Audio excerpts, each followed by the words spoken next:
Grab your pickaxe and think fast, because there's gold in them there cards. Unless it all gets blown sky high by dynamite. But that's a risk you're gonna have to take, because today we're learning how to play That's Mine.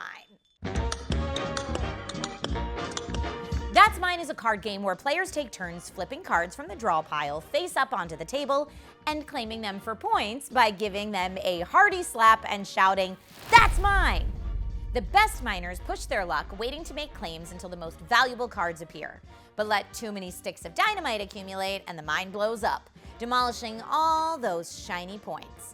Whichever player has claimed the most valuable gems when the deck runs out wins the game. To set up, give each player a reference card. Remove the final round card from the deck and shuffle the remaining cards. These are gem cards of the red ruby and blue sapphire variety, gold nugget cards, pyrite cards, aka fool's gold, diamond cards, and dynamite cards. Put the final round card back into the now shuffled deck 10 cards from the bottom. Place the deck face down where all the players can reach it. The game's set up. It's that easy. Now let's learn gameplay. That's Mine is played in rounds. A round consists of turns, during which one player flips a card.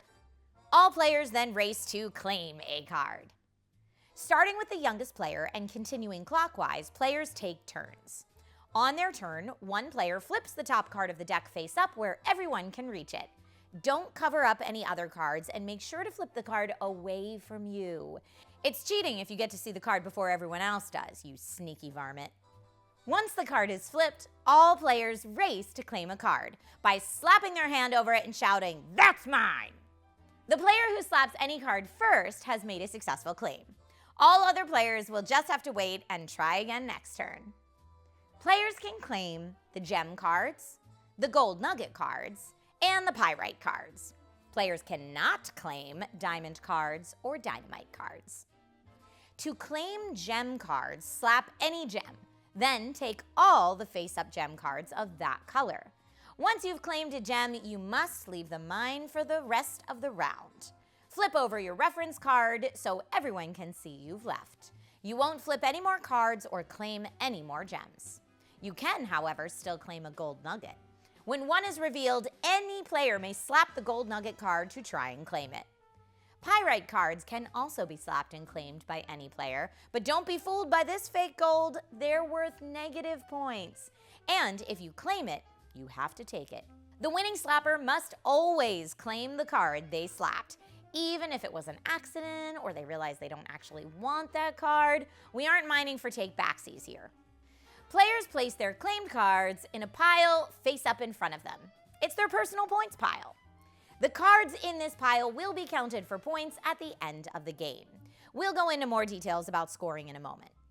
Sometimes players might not want to claim any of the cards currently on the table. A wise prospector knows when to hold them and when to fold them, as they say. If no one slaps, the next player simply flips over a new card and the game continues. Turns continue like this until one of two things happen. Only one player is left in the mine, or at least 4 sticks of dynamite are face up on the table. Either of these ends the round. If there's only one player left in the mine, they immediately receive any diamond cards that are face up on the table, placing them in their points pile. All other remaining cards are discarded from the game. If the round ends due to dynamite, things got explosive, and all the remaining face-up cards are lost in the blast and discarded from the game. No one receives any diamonds, and players who had yet to claim gems this round are out of luck. Everyone can now flip their reference cards face up to show they're heading back into the mine for the next round, which will start with the player to the left of whoever drew the last card of the previous round.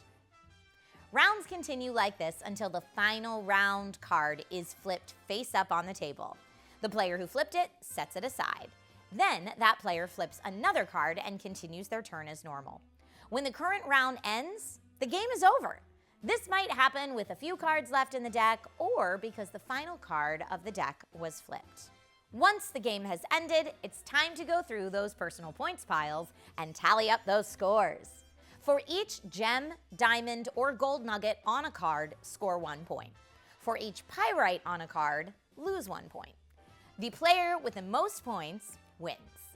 For example, I finished the game with 9 rubies, 5 sapphires, 3 diamonds, and 1 gold nugget, for a subtotal of 18 points.